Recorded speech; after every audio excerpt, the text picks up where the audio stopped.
الحمد لله نحمده ونستعينه ونستغفره ونؤمن به ونتوكل عليه ونعوذ بالله من شرور أنفسنا ومن سيئات أعمالنا. من يهده الله فلا مضل له ومن يضلله فلا هادي له، ونشهد أن لا إله إلا الله وحده لا شريك له، ونشهد أن محمدًا عبده ورسوله. أما بعد، أعوذ بالله من الشيطان الرجيم. بسم الله الرحمن الرحيم. ولا تقولوا لمن يقتل في سبيل الله أموات بل أحياء ولكن لا تشعرون. وقال الله تعالى في مقام آخر: ولا تحسبن الذين قتلوا في سبيل الله أمواتا بل أحياء عند ربهم يرزقون فرحين بما آتاهم الله من فضله ويستبشرون بالذين لم يلحقوا بهم من خلفهم ألا خوف عليهم ولا هم يحزنون يستبشرون بنعمة من الله وفضل وأن الله لا يضيع أجر المؤمنين. صدق الله المولانا العظيم. اللهم صل على سيدنا ومولانا محمد وعلى آل سيدنا ومولانا محمد وبارك وسلم ثم صل علیہ. انتہائی محترم بزرگوں، نوجوان دوستوں اور انتہائی محترم خواتین، گزشتہ 2 جمعہ ہم نے محرم الحرام کے حوالے سے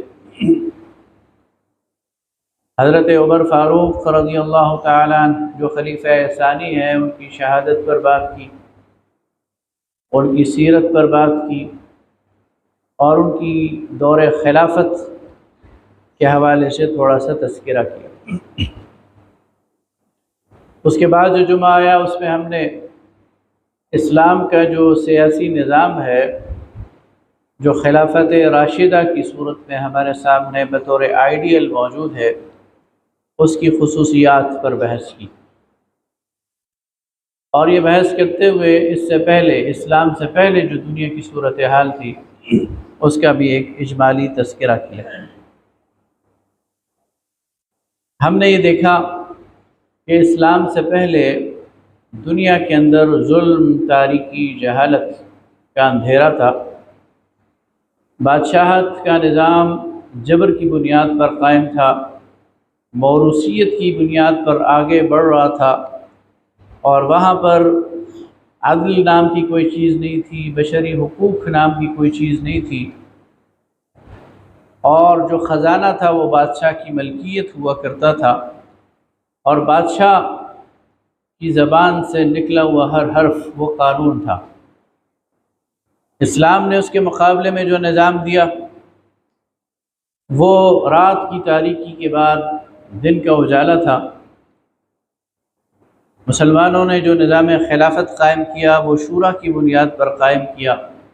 خلیفہ وہ ہوتا تھا جس پر اہل ایمان، اہل رائے، اہل حل و عقد اس میں ان کا اعتماد ہوتا تھا، اور وہ ان کے مشورے سے کاروبار خلافت چلاتا تھا. اس کے ساتھ ساتھ قانون کی حکمرانی تھی، شریعت کی حکمرانی تھی، اور انسانوں کو بنیادی انسانی حقوق حاصل تھے، حریت حاصل تھی، آزادی حاصل تھی، اور اس کے ساتھ ساتھ وہ تمام صفات وہ میں آپ کے سامنے عرض کر چکا ہوں. 30 سال تک یہ نظام پوری آب و تاب کے ساتھ قائم رہا. ہمارا اہل سنت والجماعت کا اور امت کے جمہور علماء کا یہ عقیدہ ہے کہ 4 خلفاء حضرت ابو بکر صدیق رضی اللہ تعالیٰ عنہ جو پہلے خلیفہ ہیں، حضرت عمر فاروق رضی اللہ تعالیٰ عنہ جو دوسرے خلیفہ ہیں، حضرت عثمان ذو النورین رضی اللہ تعالیٰ عنہ جو تیسرے خلیفہ ہیں، اور حضرت علی کرم اللہ وجہ الکریم جو چوتھے خلیفہ ہیں. یہ چاروں برحق خلفاء راشدین ہیں، اور نبی کریم صلی اللہ علیہ وسلم کی اس حدیث کے مصداق ہیں کہ علیکم بسنتی وسنت الخلفاء الراشدین، تم پر لازم ہے کہ میری سنت اور میرے طریقے کو لازم پکڑو، اور میرے بعد خلفائے راشدین کی سنت اور طریقے کو لازم پکڑو۔ خلافت کا یہ دور جب گزرا تو ایک ٹرانزیشنل پیریڈ آیا، اور وہ ہے حضرت امیر معاویہ رضی اللہ تعالی عنہ کا دور، 19 سال کا۔ حضرت علی کی شہادت کے بعد جب حضرت حسن رضی اللہ تعالی عنہ نے حضرت امیر معاویہ سے صلح کر لی اور ان کے ہاتھ پہ بیعت کر لی، تو یہ وہ دور ہے جو حضرت امیر معاویہ کا دور ہے، جس میں امن و امان قائم ہوا، اور جس میں امت مسلمہ ایک دفعہ پھر اکٹھی ہو گئی، اور یہ امکان نظر آنے لگا کہ وہ دور دوبارہ آ جائے گا جو کہ خلافت فاروقی کا تھا یا خلفائے راشدین رضوان اللہ تعالی علیہم اجمعین کا تھا۔ لیکن جو ہی یہ دور ختم ہوا اور اس کے آثار تھوڑا سا پہلے سے بھی شروع ہوئے، اور یزید جو حضرت امیر معاویہ کا بیٹا ہے، اس نے خلافت اپنے ہاتھ میں سنبھال لی، اور پھر اپنی اس خلافت کو بزور اور بالجبر مسلمانوں کی گردنوں پر مسلط کرنا شروع کر دیا، تو وہاں سے ایک دفعہ پھر بگاڑ پیدا ہونا شروع ہو گیا۔ اب کچھ لوگ تو ایسے تھے کہ جنہوں نے یزید کی اس خلافت کو تسلیم کر لیا، اگرچہ وہ تعداد میں تھوڑے تھے، اور ان کی نیت یہ تھی کہ دوبارہ فتنہ نہ پیدا ہو، انتشار نہ پیدا ہو، اور دوبارہ مسلمانوں کے اندر افتراق نہ پیدا ہو۔ لیکن ایک بہت بڑی تعداد ایسی تھی کہ وہ خاموش ہو گئی، اور انہوں نے سکوت اختیار کر لیا، اور انہوں نے کہا کہ اگر ہم بولیں گے یا ہم مزاحمت کریں گے تو شاید کوئی زیادہ کام خراب ہو جائے۔ ان کی اپنی جگہ رائے تھی، لیکن تیسری طرف حضرت حسین رضی اللہ تعالیٰ عنہ نے اس بگاڑ کے خلاف مزاحمت کا راستہ اختیار کیا، اور بظاہر لگتا ہے کہ وہ بہت تھوڑے ساتھیوں کے ساتھ تھے، اور ان کی اس بات کو لوگوں نے تسلیم نہیں کیا۔ لیکن آج ہمیں اندازہ ہوتا ہے 14 صدی گزرنے کے بعد کہ حضرت امام حسین رضی اللہ تعالیٰ عنہ نے جس بگاڑ کو دیکھ لیا تھا، اور اس کے اثرات اور نتائج تک وہ پہنچ گئے تھے، اس وقت شاید باقی لوگ اس تک نہیں پہنچے تھے۔ باقی لوگوں کو یہ احساس نہیں ہوا تھا کہ آج یہ معمولی سوتر برابر فرق جو اس پٹڑی میں پڑ گیا ہے، آگے جا کر کتنا بڑا اس سے ڈائریکشن چینج ہو جائے گی، اس سے سمت بدل جائے گی، یہ شاید کسی اور کو احساس نہ ہوا، لیکن حضرت حسین رضی اللہ تعالیٰ عنہ کو اس کا احساس ہو گیا۔ اس لیے حضرت حسین رضی اللہ تعالیٰ عنہ کی یہ قربانی اور یہ شہادت، یہ یقین رکھیں کہ اسلام میں اس کی بہت بڑی قدر اور اہمیت ہے، اور اس کے بہت گہرے اور دور رس نتائج اور اثرات ہیں، اور وہ میں آپ کے سامنے بیان کرنے کی کوشش کروں گا۔ یہ سوال پیدا ہوتا ہے حضرت حسین رضی اللہ تعالیٰ عنہ نے اس قیام کا اور اس مزاحمت کا فیصلہ کیوں کیا؟ تو میں بتا چکا ہوں کہ حضرت حسین رضی اللہ تعالیٰ عنہ ایک لمحے کے لیے تصور کریں، وہ بھی خاموش ہو جاتے اور وہ بھی مزاحمت نہ کرتے اور وہ بھی شہادت نہ دیتے، تو کیا ہوتا؟ سسٹم چلتا۔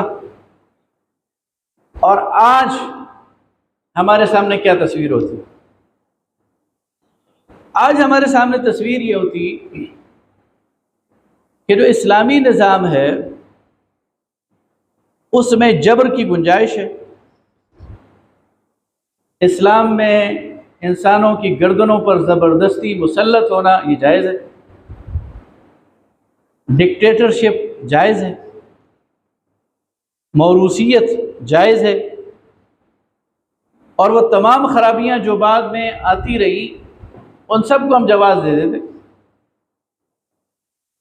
لیکن حضرت حسین رضی اللہ تعالیٰ عنہ نے اپنے پاکیزہ خون کو بہا کر ایک لکیر کھینچ دی کہ اس سے پہلے جو کچھ تھا وہ ٹھیک تھا، وہ اسلام کے مطابق تھا، اس کے بعد جو کچھ ہے وہ ٹھیک نہیں ہے، اسلام کے مطابق نہیں ہے۔ یہ وہ سب سے بڑا کنٹریبیوشن ہے ان کا، قیامت تک کے لیے اسلام اور غیر اسلام میں، حق اور باطل میں ایک واضح لکیر کھینچ دی اور اپنے خون سے کھینچ دی۔ میں کبھی کبھی سوچتا ہوں اور آپ کے ساتھ اس کو شریک کرتا ہوں کہ دیکھیے یہ مشیت ایزدی لگتی ہے مجھے۔ اللہ تعالیٰ کو اس وقت مقصود یہ تھا کہ یہ قربانی ہو جائے تاکہ اسلام قیامت تک کے لیے بچ جائے۔ مثلا حضرت حسین رضی اللہ تعالیٰ عنہ کے ساتھ لوگ مل جاتے اور ان کی خلافت قائم ہو جاتی تو کیا ہو جاتا؟ خلافت قائم ہو جاتی، آگے 2-4 نسلوں میں پھر بگاڑ آتا، پھر کیا ہوتا؟ اس وقت اگر کوئی بگاڑ کو روکتا تو شاید آج ہم یاد نہ رکھتے اسے۔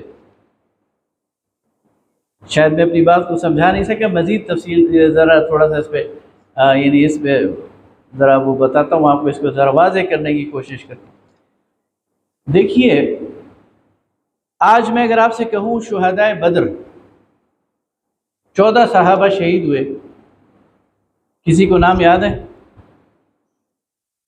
یہ تو پتہ ہے بدر کے میدان میں 14 صحابہ شہید ہوئے تھے، کسی کو نام یاد نہیں ہے۔ احد میں 70 صحابہ شہید ہوئے، کسی کو نام یاد ہے؟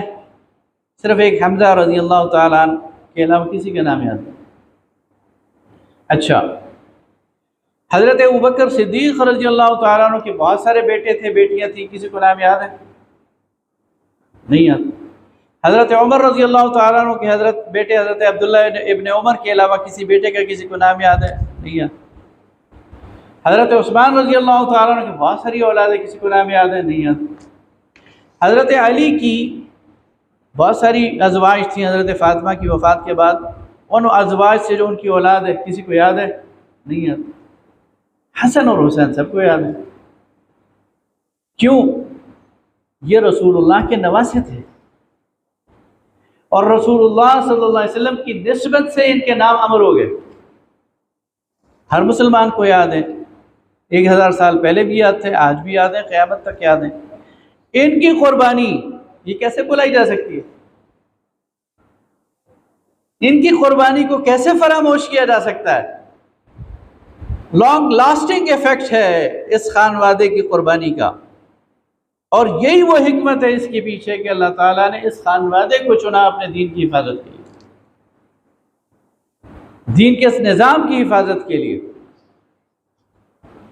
اگر یہ قربانی نہ ہوتی تو میں آپ کے سامنے بات کر چکا ہوں کہ یہ کتنا بڑا ایک اسلام کے ساتھ ڈیزاسٹر ہوتا۔ لہذا حضرت حسین رضی اللہ تعالی عنہ نے ایک قربانی دی، اپنے خانوادے کے ساتھ دی، اور اس کے نتیجے میں اسلام کے اس نظام کو اللہ تعالیٰ نے محفوظ کر لیا قیامت تک کے لیے۔ یہ جو شہادت کا مقام ہے، رتبہ ہے، یہ بہت بلند رتبہ ہے، اور یہ اللہ تعالیٰ جسے دیتا ہے اس پر تو فخر کرنا چاہیے، اس کو تو مبارکباد دینی چاہیے۔ خود قرآن پاک میں اللہ تعالیٰ فرماتا ہے وَلَا تَقُولُوا لِمَنْ يُقْتَلُ فِي سَبِيلِ اللَّهِ أَمْوَاتٌ، جن لوگوں کو اللہ کے راستے میں قتل کیا جائے انہیں مردہ مت کہو۔ اب الفاظ پہ غور کریں، اللہ فرماتا ہے مردہ مت کہو۔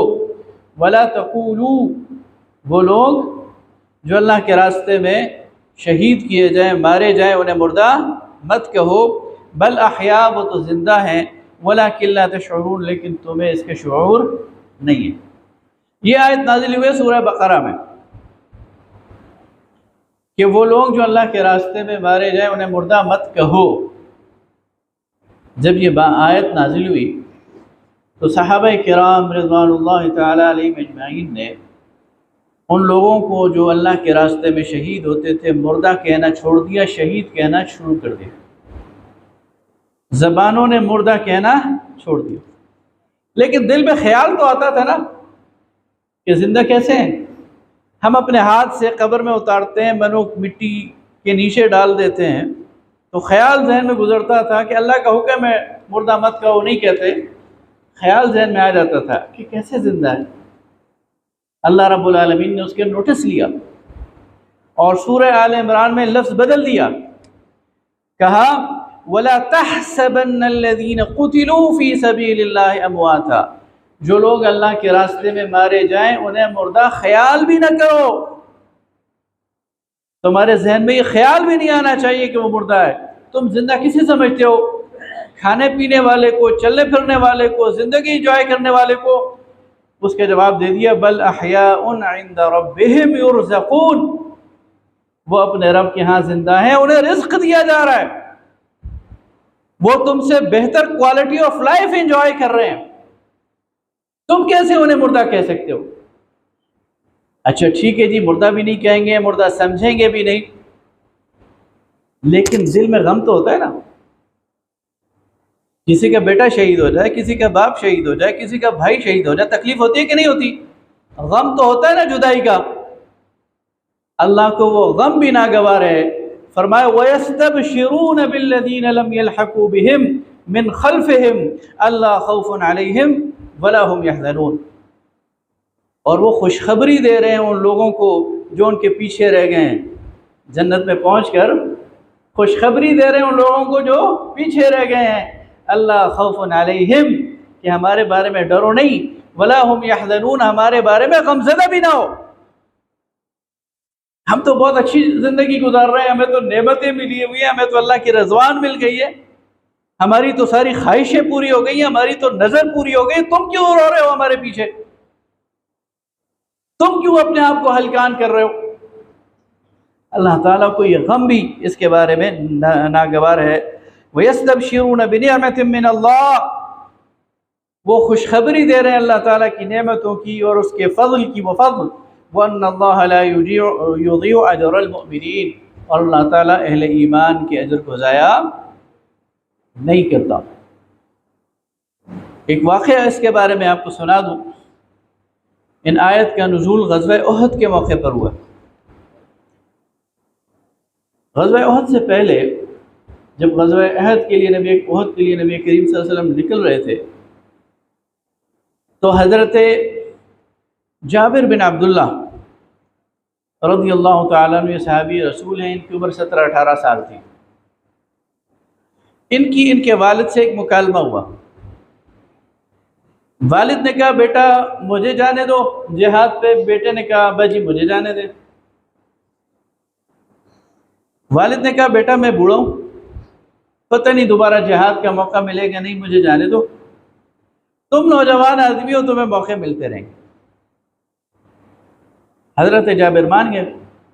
پھر باپ نے وصیت کی، کہا بیٹا تمہاری 7 بہنیں ہیں اور تم اکیلے بھائی ہو، تو میں تو چلا جاؤں گا اور مجھے امید ہے مجھے شہادت بھی مل جائے گی، تو میرے بعد ان 7 بہنوں کا خیال رکھنا۔ وہی ہوا، حضرت جابر بن عبداللہ کے والد عبداللہ وہ غزوہ احد میں شریک ہوئے، شہید ہو گئے۔ غزوہ احد سے واپسی پر رسول اللہ صلی اللہ علیہ وسلم 70 شہداء تھے، مدینے کے ہر گھر میں کوئی نہ کوئی شہید تھا، تو آپ صلی اللہ علیہ وسلم نے ہر گھر میں جا کر شہداء کے گھر والوں کو حوصلہ دیا، تعزیت کی، اللہ کی نعمتوں، اللہ تعالیٰ کی طرف سے انعامات کا ذکر کیا۔ تو روایات میں آتا ہے کہ جب حضرت جابر کے گھر آئے تو حضرت جابر کو بہت زیادہ غمزدہ پایا، نوجوان تھے، باپ شہید ہو گیا، 7 بہنیں ہیں، تو پوچھا جابر کیوں غمزدہ کیوں ہو؟ تو حضرت جابر نے کہا یا رسول اللہ والد کی شہادت کا غم تو ہے، لیکن ساتھ ہی وہ مقروض تھے، ان کی قرض کی ادائیگی کی فکر ہے، اور 7 بہنیں ہیں، ان کے گھر آباد کرنے کی فکر۔ تو آپ صلی اللہ علیہ وسلم نے ان کا ہاتھ پکڑا اور اپنے ساتھ لے چلے اور کہا جابر میں تمہیں وہ منظر نہ دکھاؤں کہ جب تمہارے والد شہید ہوئے اور اللہ کے سامنے پیش ہوئے، تو اللہ تعالیٰ کی یہ سنت نہیں ہے کہ وہ کلام کرے، لیکن تمہارے والد سے انہوں نے کلام کیا اور کہا کہ بتاؤ تمہاری کوئی خواہش؟ تو عبداللہ نے کہا کہ میری تو کوئی خواہش نہیں ہے، میری تو ساری خواہشیں پوری ہو گئی ہیں، مجھے تو آپ کی رضا مل گئی ہے، جنت مل گئی ہے، البتہ ایک کسک ہے کہ پیچھے میرا بیٹا پریشان ہوگا اور اس پہ ذمہ داریاں ہیں، تو اس تک میرا یہ پیغام پہنچا دیں۔ تو یہ آیات نازل ہوئی کہ وَيَسْتَبْشِرُونَ بِنِعْمَةٍ مِّنَ اللَّهِ وَيَسْتَبْشِرُونَ بِالَّذِينَ لَمْ يَحْلَقُوا بِهِمْ مِنْ خَلْفِهِمْ، جو پیچھے ان کے لوگ رہ گئے انہیں خوشخبری دے رہے ہیں کہ ہمارے بارے میں غم نہ کرو، ہمارے بارے میں افسوس نہ کرو، ہم تو بہت اچھے ہیں۔ پھر نبی کریم صلی اللہ علیہ وسلم نے فرمایا جابر جب تمہاری فصل پک جائے کھجوروں کی تو مجھے بلا لینا۔ جب وہ فصل کے پکنے کا وقت آ گیا خود نبی کریم صلی اللہ علیہ وسلم ان کے باغ میں تشریف لے گئے، اور اللہ تعالیٰ نے اتنی برکت دی کہ باپ کا سارا قرضہ بھی ادا ہو گیا، بہنوں کی ساری ذمہ داریاں بھی ادا ہو گئیں، اور وہ آسودہ اور سکھی ہو گئی۔ تو یہ شہادت یہ اللہ رب العالمین کا ایک بہت بڑا انعام ہے، جس کو اللہ تعالیٰ چاہتا ہے اس پر فائز کرتا ہے، اور حضرت حسین رضی اللہ تعالیٰ عنہ کو بھی اور ان کے خانوادے کو بھی اللہ تعالیٰ نے اسی لیے چنا تھا۔ وہ مبارکباد کے مستحق ہیں، وہ اعلیٰ علیین میں ہیں، رب کے پاس بڑے درجات میں ہیں، وہ نعمتوں میں ہیں۔ البتہ انہوں نے جو قربانی دی تھی وہ ہمارے سامنے رہنی چاہیے، اور انہوں نے جو مقصد سامنے رکھا تھا وہ مقصد یہ تھا کہ اللہ کے اس دین میں کوئی بگاڑ اور کوئی دراڑ نہیں آنا چاہیے۔ انتہائی محترم بزرگوں، بھائیوں اور عزیز دوستوں، انتہائی محترم خواتین، جب ہم شہادتوں کا تذکرہ کرتے ہیں اور خاص طور پر امام حسین رضی اللہ تعالیٰ عنہ کی شہادت کا تذکرہ کرتے ہیں، تو اس کا ایک مقصد یہ بھی ہے کہ ہم آج کے دور میں بھی یہ دیکھیں کہ آج کے دور میں جہاں ظلم ہو رہا ہے، آج کے دور میں جہاں بگاڑ پیدا ہوتا ہے، آج کے دور میں جہاں خرابی پیدا ہوتی ہے، تو ہمارا کردار کیا ہوتا ہے؟ کیا ہم بگاڑ پر خاموشی اختیار کر لیتے ہیں؟ کیا ہم برائی کو دیکھ کر آنکھیں پھیر لیتے ہیں، یا پہلو تہی کرتے ہیں اور کہتے ہیں کہ بس ہونے دو، ہو رہا ہے؟ تو یہ حضرت حسین رضی اللہ تعالیٰ عنہ کا اسوہ نہیں ہے۔ حضرت حسین رضی اللہ تعالیٰ عنہ کا اسوہ تو برائی کے خلاف مزاحمت کرنے کا ہے، اس کے خلاف بات کرنے کا ہے، اس کے خلاف آواز اٹھانے کا ہے، اور اس کو حد المقدور صحیح کرنے کا ہے، اپنی جگہ پر واپس لانے کا ہے۔ یاد رکھیے جس امت میں اور جس دور میں مسلمانوں کے اندر ایسے لوگ موجود ہوں کہ وہ نیکی کی طرف بلانے والے ہوں، برائی سے روکنے والے ہوں، تو وہ دور مسلمانوں کی عروج اور ترقی کا دور ہوتا ہے، اور جب یہ لوگ کم ہوتے جائیں یا ختم ہو جائیں تو وہ دور مسلمانوں کے زوال کا ہے۔ میں آپ کو نبی کریم صلی اللہ علیہ وسلم کی ایک روایت سناتا ہوں۔ آپ صلی اللہ علیہ وسلم نے مثال دے کر فرمایا کہ جس معاشرے میں نیکی کا حکم دیا جائے، برائی سے روکا جائے اس میں، اور جس معاشرے میں نیکی کا حکم نہ دیا جائے، برائی سے نہ روکا جائے، کیا فرق ہے؟